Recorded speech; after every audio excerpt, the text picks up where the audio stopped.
Hi, I'm Carol Andrews for another episode of Southwest TV News. Here are some of the stories coming up on today's show. The T.rex Discovery Centre in Eastend attracts visitors from around the world each year. And thanks to a new agreement, this Southwest Saskatchewan treasure will remain viable for years to come. The Living Sky Casino's third annual Powwow launched the 2013 Powwow circuit with a recent gathering at the Swift Current Stockade. Sports fans were treated to a unique matchup on the ice, bringing together the Riders and the Broncos at the iplex.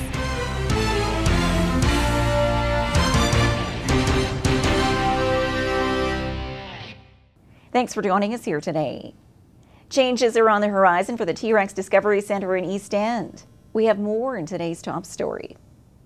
The T.rex Discovery Centre in Eastend attracts visitors from around the world each year. And thanks to a new agreement, this Southwest Saskatchewan treasure will remain viable for years to come. Starting this spring, the T.rex Discovery Centre will be under the full operation of the Royal Saskatchewan Museum in Regina. The change follows several months of discussion between the two parties, a move which is positive for the community of Eastend overall. It's been a long, very daunting task for us to get to this stage, but the main thing that we're looking at is that we will now have stability in the operation. We have now in place the mechanism where we can maximize the potential of the facility that's there. So it's going to be very good, I think, for both the operation and the community in Eastend for sure. The T.rex Discovery Centre Board will continue its management and upkeep of the building, while the Royal Saskatchewan Museum will expand the marketing of the facility and its overall use of the centre. In the past, we had leased part of the building, and as you're probably aware, we've had at least two staff stationed there since the station opened, and sometimes we've had more during the summer. And so we've run a lot of our paleontological program out of the centre, made use of the excellent lab facilities there for working on fossils, what have you, and facilitating other researchers to come down and take advantage of the excellent fossil record in that part of the province. So yes, it expands that role, expands our role into other areas, more of the public side of it, in terms of offering programs to visitors and that sort of side of the operation. So we move from leasing part of the space to basically leasing the entire facility. And with the annual summer tourism season around the corner, marketing strategies to cross-promote the Royal Saskatchewan Museum's operations in Regina and Eastend will be implemented in order to increase foot traffic into both facilities, with a special event planned in mid-March at the T.rex Discovery Centre. The Centre Board has been front and center in that planning, and of course working with us on that. So yes, we're expecting a full skeleton of Scotty to be installed in the centre mid-March, and an event planned for the 16th of March. Eastend was put on the map back in 1991, following the discovery of the first T.rex skeleton in Saskatchewan, and one of the most complete in the world. The T.rex Discovery Centre then opened in 2000 and has since been a major attraction to the region.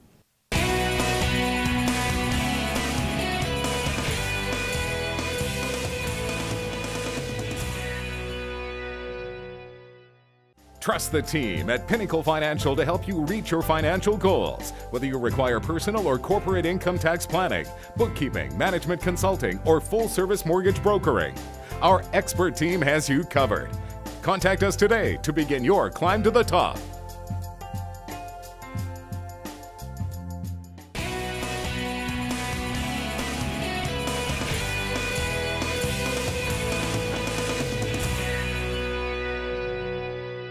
Participants from across the U.S. and Western Canada attended the third annual Living Sky Casino Powwow in Swift Current.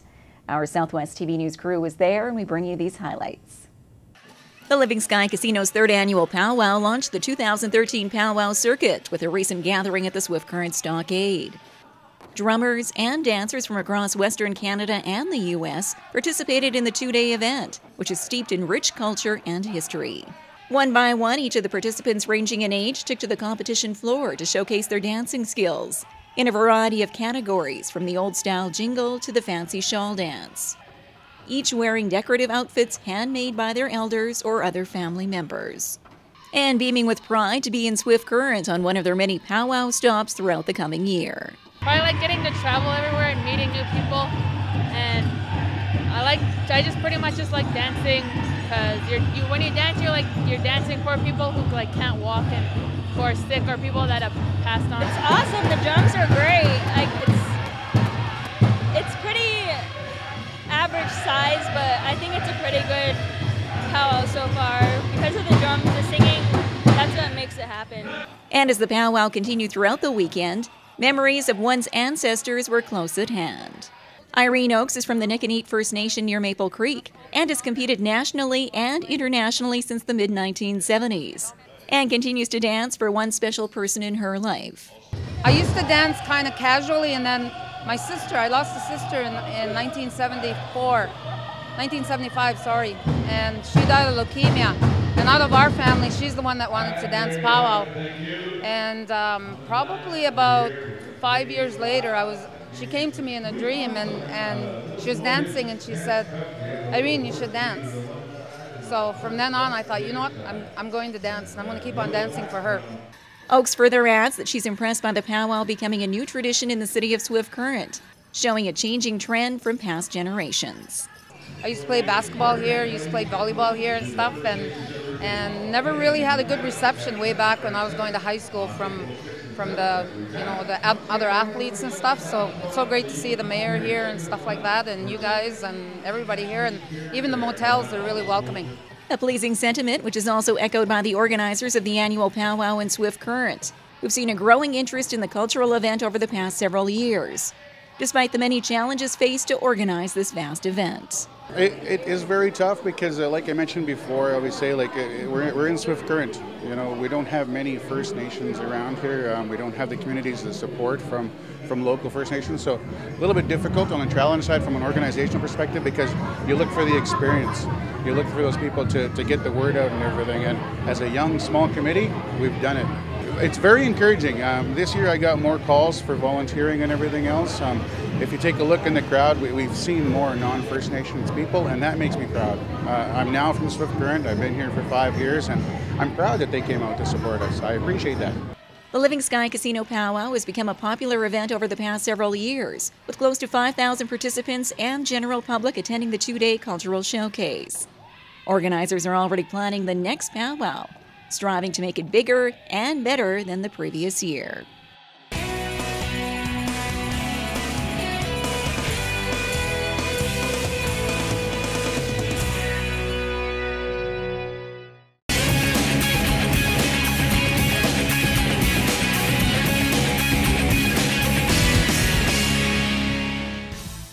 Our company helps tell your story and provides you with a solution on how to market your business. Because making a great video is only half the equation. You have to know how to use it. We have done major.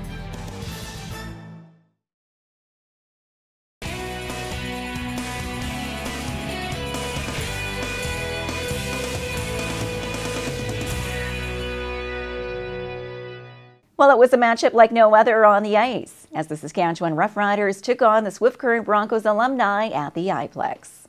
The Saskatchewan Roughriders Rider Pride Hockey Challenge rolled into Swift Current, giving fans the opportunity to see their favorite CFL team take on the Broncos Alumni squad.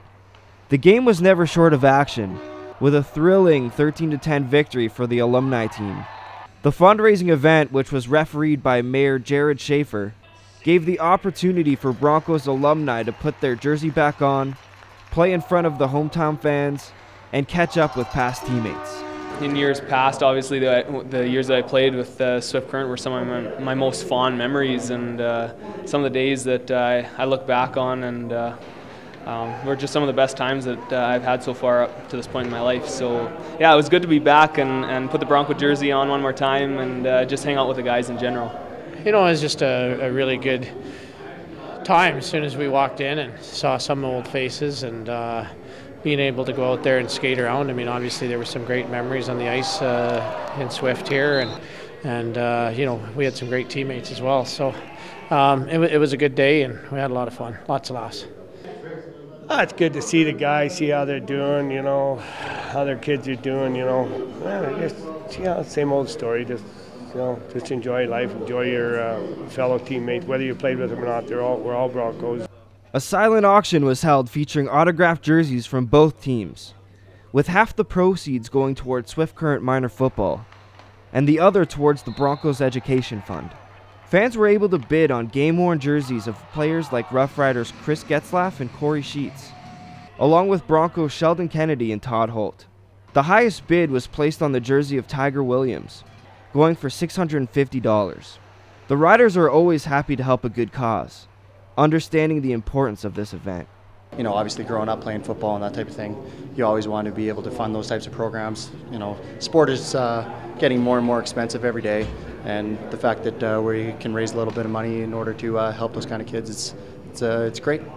Yeah, and I think the guys really like laughing at the people that they know couldn't skate but can run really fast or real athletic on the field, but then get on the ice and then look like Darren would stuck in the headlights. So I think we had a good time. Everybody enjoyed it in the fellowship, and then we all here doing something for a good cause. And while the Riders enjoyed lacing up the skates in Swift Current, they're looking forward to their next big event this fall, as they host the 2013 Grey Cup, with the hope of competing in that championship game in front of their Saskatchewan fans. For Southwest TV News, I'm Scott Armstrong.